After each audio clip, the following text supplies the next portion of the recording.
Everybody, welcome back to Live Fully, Lead Authentically, a Brimstone Coaching Group podcast.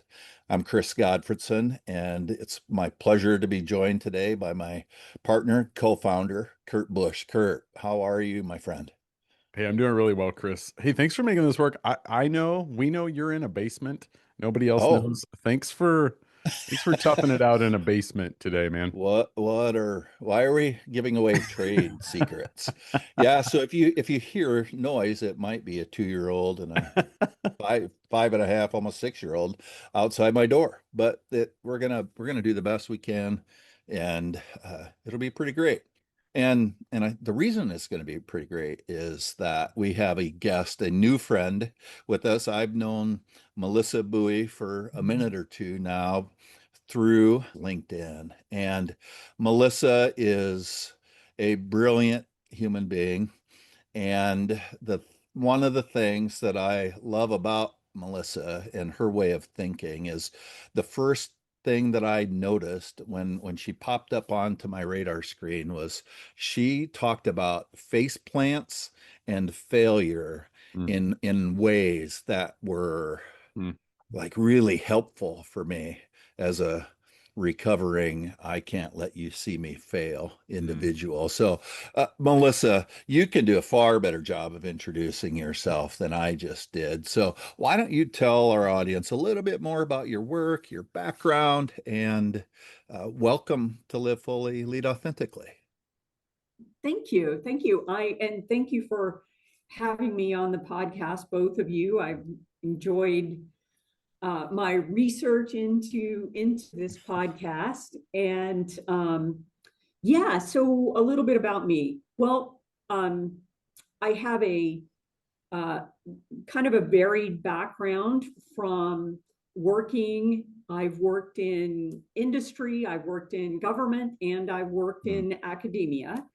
mhm, And so and my background has nothing to do with this very emotionally charged topic of mm, failure. It has mm, everything to do with failing a lot because my background is a scientist. I'm a physicist by training, physicist and nuclear engineer. So yes. that's how I got started. And then it's through my background in experimentation that I learned to fail a lot and fail Mm, regularly.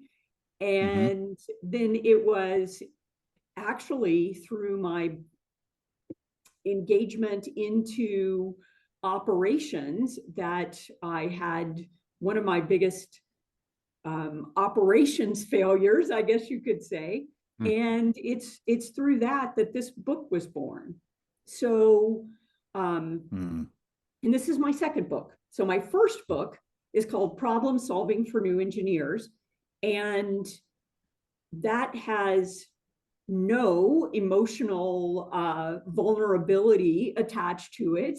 So, and mhm, but it was in this second book that I ended up co-writing, and it turns out that it's all about feelings and failure and mm, emotional hijacks, and it's that that part of it really changed me personally as mm. I started going through this process. So, The second book is called Faceplant. Thank you for that, calling that mhm, title out. And it was written with two other people, and we were working together in a business collaboration that was shut down as a part of COVID. mm, And I found myself saying, wait, I don't want to lose these two other people in my life. What is it that we can co-create? But one of the things that the dark cloud that was hanging over our head was this failure that we mhm. went through together. And Yeah. it just kept coming up. And so we weren't experts at failure, but it was really this dark cloud that brought us to the place of this realization that wait, there's nobody talking about this really awful thing that Yeah. happens when you fail.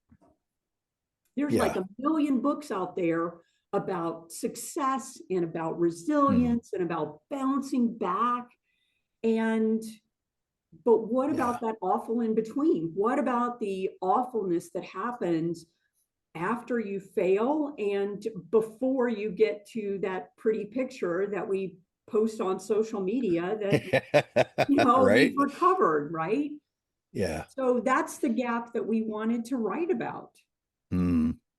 So what more would you say? What more would you say about that gap? How do you help people navigate it? What's the premise, or is there a tool or tools? Like, talk us through some of that, will you? Well, so the so let me talk about that what we call the funk. So the full Okay. title of the book is called Faceplant: Free Yourself from Failure's Funk. And Hmm. so we describe that place that we get to in a failure as that funk. And it's kind of like and living in this was kind of like diving head first into a pool with no water. That's the way we describe it in the book.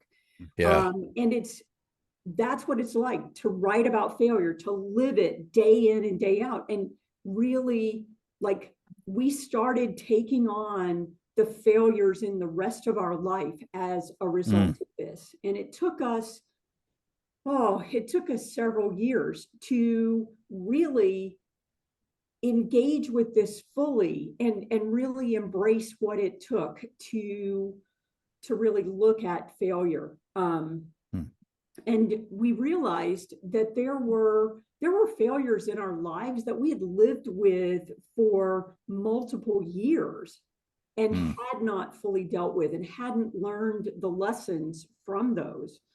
And so it really took us actively engaging in that to recognize, yeah, this is a really important topic, and we need to jump in. Yeah, that's really powerful. So when a human being has a PhD in nuclear physics, let that just rest there for a minute, friends. It's not me and Chris, by the way. It's not. Melissa said she has a PhD in nuclear physics and have spent a lifetime with experimentation. And when you experiment, there's failures all over the place, right? And so Yeah. it's just that's I think what I'm coming to at this stage of my life is that there isn't failure, there's learning opportunities, right? And as we learn things about the things where we've been carrying these, we talk a lot about carrying these events, these encounters that we had earlier in our lives. And so, even for a PhD to have that and to notice it and then to work through it is commendable. Uh, Can I ask a question real yeah, quick? do it. Melissa, can you define failure for Hmm. me? Well, so failure is lack of success, Mm, right? So if we look at it, and there is, it can play out uniquely for all of us, Hmm. but the simplest definition is really a lack of success. yeah, yeah, yeah. That's really good. That's helpful. Yeah. Yeah. Thanks for saying it. So what more would you want to say about that, Kurt? I mean, do you have a response to that? Yeah, I don't know that I have a response. As someone who has not failed well for their entire lives, as someone who kind of grew up in a place in a first formation that said failure is to be avoided at all costs. Mm. You know, like I also have teenagers, so failure for me is an everyday occurrence. Yeah, it You is. know, like how I show, I debated something with my 16-year-old son the other day for way too long. You Mm. know, like what am I Yeah. doing? Like I would consider that a failure. I was in a business meeting this morning where I got some feedback that was not negative, but not maybe positive, and it was sort of one of these like none of us really knew where the goalpost was. So is that failure or is that learning? And how do I think Mm. about failure? You know, sometimes I wonder, is it like anytime that I miss my goal or anytime I, you know, don't show up the way I want to. So I think for me that there's been a process of kind of defining what failure means. So I think it's helpful. I think lack of success feels simple and profound. Yeah, I appreciate all of that, Kurt. When I think about that definition, Melissa, one of the things that just really strikes me is that I think there was so long where I allowed other people to be the one who defined success. Mm. And so that is where I wouldn't let you think or find out that I suck. That's how I would say it, or that I'm not worth anything, or that I'm a failure. And what is actually true about that is I'm not sure I have any say in what anybody thinks Mm, or how they define success for me, right? Other than if it's okay, 2 + 2 = 4, and I keep coming up with 3 and 7, or what, in your engineering world, I'm sure that there were like defined parameters, but in your own life, that's a whole different thing. Yeah. Mhm. So Yeah. when we talk about some of this, I just wonder, like, what does that stir in you as you think about your own journey, uh, working through failure and varied face plants and understanding that there's more to your existence than that. Yeah, I think I'm gonna tie this into actually the name of your podcast, because one of my favorite writers and speakers is John Maxwell. And I Hmm. don't know if you're familiar with his work, but Yeah. he's an amazing he's an amazing leader, and he writes a lot about leadership. And he has and he has an analogy or a metaphor that I just really love. And he talks about, um, he says that, in his road of leadership, if you look at the right, there's a line, and we're going to call that success. Mhm. And when I'm on that line, everything is going great. I'm winning. And to the left of that line is failure, and nothing is going right. That's the Murphy's Law in full effect. Hmm. And what he describes is that this line of failure is that's weakness. It depresses me. I don't want to see anyone. Yeah. I want this never. And it's me at my worst. And this line of success, that's the strength, right? It impresses me. I want everybody to see me that way. I want this forever. It's me at my best. Hmm. And that's what we all do, right? It's especially on social media, right? We only want this beautiful picture on the right side of the line, the Mhm. wins, the highlights. But Maxwell points out, and I think this is where the title of your podcast really fits in, right? That if we want to live authentically and fully, that means we're living between those lines. Hmm. yeah.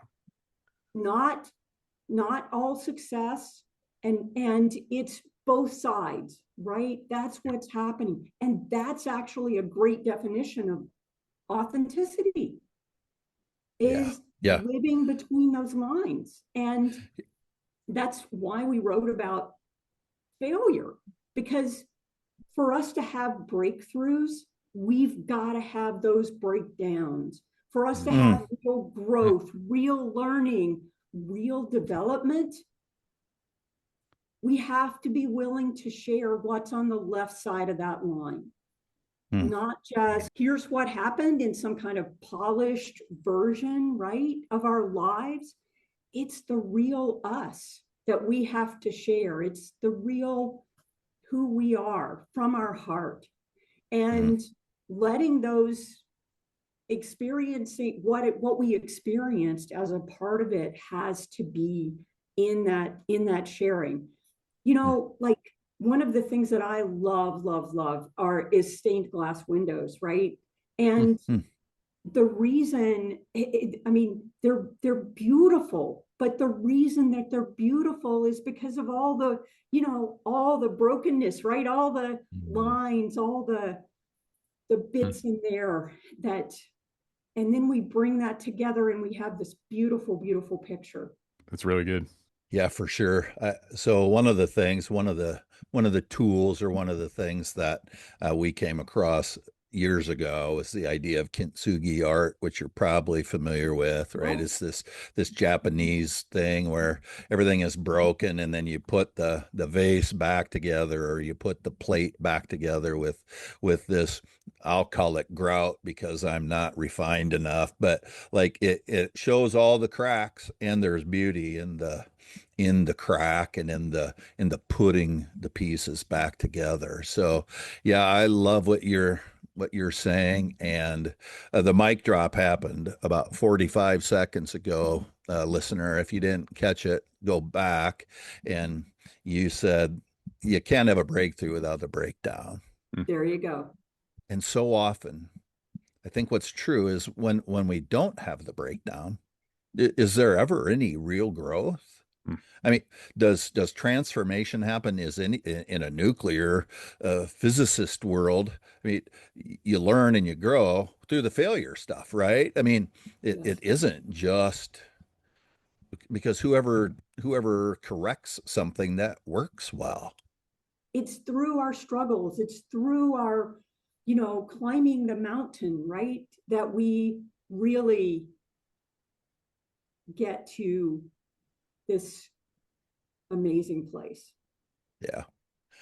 So Melissa, here's a question for you. I'm sure that there's listeners just like me for a long time, and maybe even still, who feel like, man, failure is just not allowed. I'm not allowed to fail. What's a good first step? Like, how do you imagine the beginning of the work to reframe failure with people? How do you gently guide people into rethinking that, so as to not explode our brains, if I can say it like Yeah, that. that's well said. Love it. Well, Kurt, I think the secret to that is through practice, and that's one of the reasons that we developed the free model that we talk about in the book, because there really is freedom on the other side of failure if you're able to learn and grow from it. And the free is an acronym that stands for focus, reflect, explore, engage. And focus on the failure, right? Get really clear about what the failure was. Like, was it, were you just in the wrong place at the wrong time? Yeah. And that's why it failed. Was there something that you did or didn't do that could have impacted it, right? Like, get really clear about the failure. Yeah. Reflection. This is something that we as human beings avoid at all costs, right? Like we would, studies have shown that we'd rather have electric shock than have to spend time in reflection, right? Like we are so averse to it. But the thing is, if we can spend time in reflection and really get to our authentic place of understanding about the failure and our feelings around it, and really get clear on that, that's those two steps of self-reflection really allow us then to move into self-improvement. And that's where we can start exploring options. Explore what else we might be able to try. What happened that we, that what's our next step? What could we try? And then engage in some new experiment. And we offer tools at each of those steps to allow this to really transform. Now, it's not a one and done. Like, you don't do it and then you're like transformed and you will like be able to handle failure. Like, every failure hurts just like the first time, right? What? I was hoping I hoped you had the silver bullet and like it was going to be fixed for all time. Yeah. Nope. When I fail now, it hurts just as bad. But the thing is, because I've been practicing, I can get quicker jumping into the free response, and to the free to the tool. And then get to a place where, okay, all right, that still hurt. That sucked. I didn't enjoy that at all, but here's something I can try now. And then I'm in that experimental phase. Then I'm being curious and I'm not dwelling in that place, that really negative place of the funk. So you said 2 or 3 words there that light me up and are like so helpful. Curious, dwell.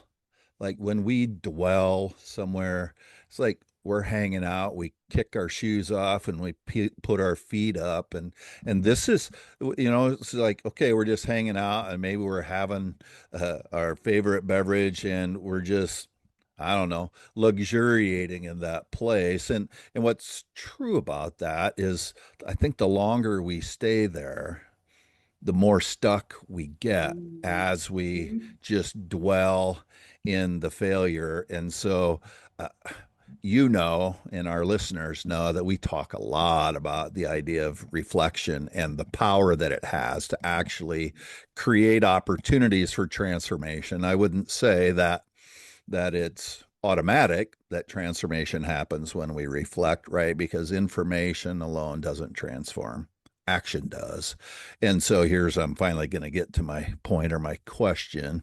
And I don't remember who said it. I don't know where it came from. So if you know who said this, then we can attribute it appropriately. But like, practice doesn't make perfect. Practice makes progress. And so I love what I've heard you saying in this last bit of the conversation because we don't get free from making mistakes or not succeeding. It's a part of life. If we're taking any chances, if leaders are risking anything, you're going to have opportunities to learn, or you might not be successful. But you didn't say stop trying or don't practice. You said because you keep practicing, focusing, reflecting, exploring, and engaging, it comes quicker. So talk to us a little bit about the skill, because I do think it is a skill of practicing what you're talking about. Yeah, there's 2 things that do require us to practice a lot. One is the reflection. And in our book, we offer several different practices that allow for reflection. And there's certainly lots of others out there, but practicing reflection is a really great way to, and we do this in business all the time. I mean, I work with a lot of organizations, and one of the things we talk about is regular reflection. So we do this with our experiments. Okay, well, let's do a debrief. Let's figure out what we need to do next, right? And we can only do that if we've studied it, if we've made a plan for the next step. Well, let's take that into our lives. Let's think of life as an experiment. And the more I've done that, the more I practice at, oh, this is an experiment. Okay, well, that didn't work. What can I try next? Right? Yeah. Then it allows me, it's like a different mindset. I get to kind of bring my life, I get to bring the lab to my life. That's the way I'd like to say that. I get to bring the That's really lab great. to my life. And Yeah. then I'm experimenting. And that's when I'm constantly asking questions. And then I can bring that into my reflection. And then it's this really nice cycle. And the Japanese have a word for it. They call it hansei, where they're tying the self-reflection and self-improvement together into this one process. How did you come across hansei? I'm wondering, and I'm wondering your own. So bringing the lab to your life again. I love that.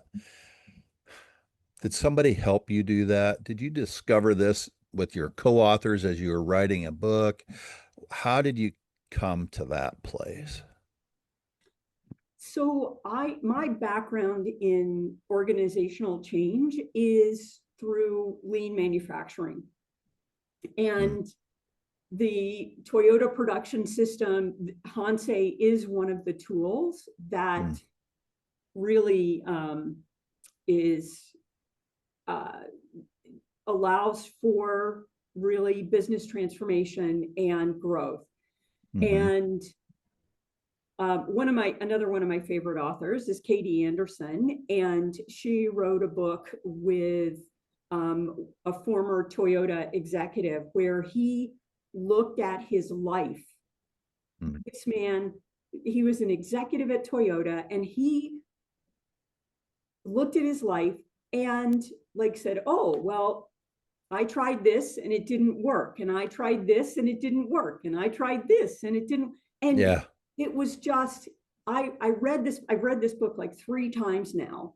And each time I learned something new, but I'm constantly thinking about, oh, if this man who was a VP at one of the largest companies in the world can talk about how he failed and how Toyota failed, right? Toyota he was a leader, but it was his company that was also failing at the time, when it happened.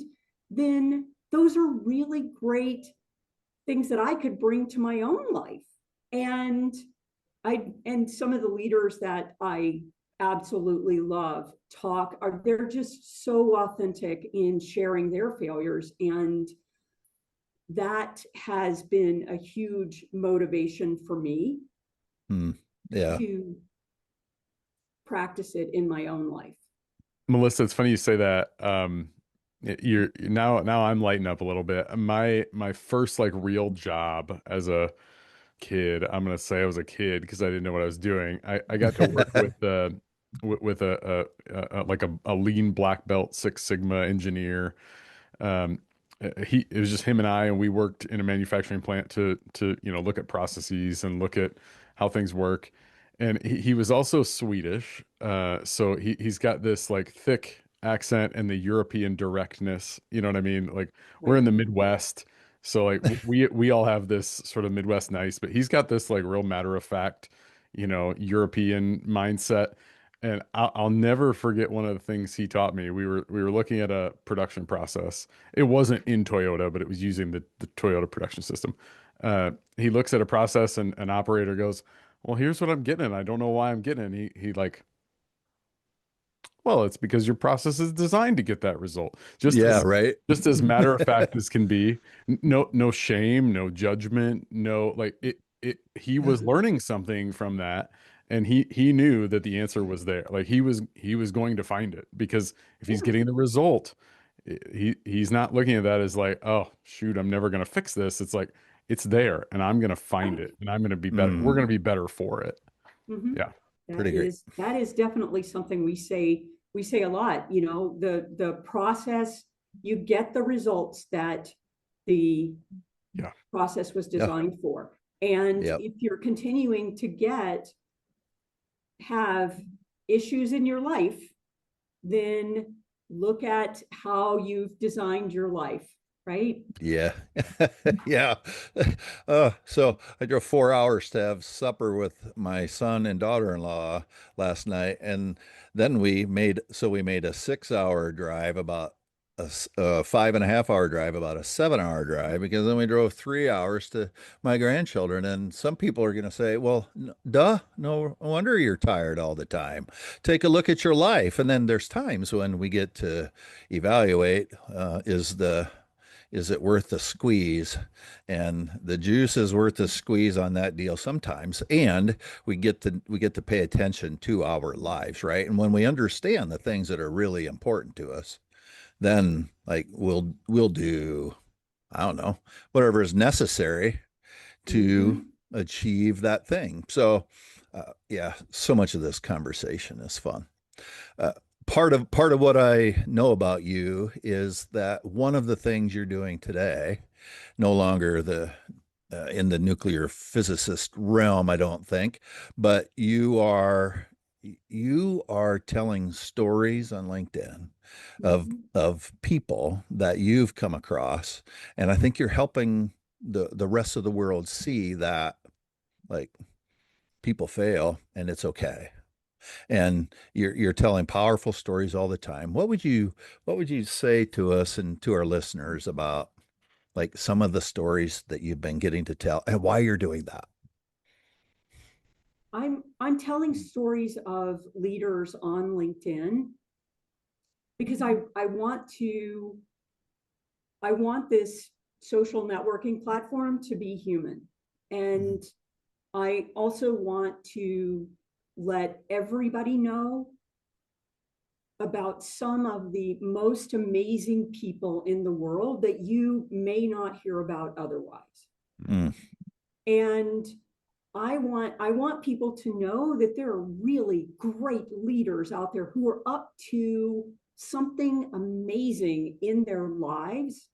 Like they've got something that's more important than like their own comfort or their own mission. Like they've got something that's really important, and mm, they are being leaders. They're like their very being is this cause that they're up to. yeah, yeah. And to me, there is nothing more powerful than somebody who's creating a future that wasn't going to exist otherwise.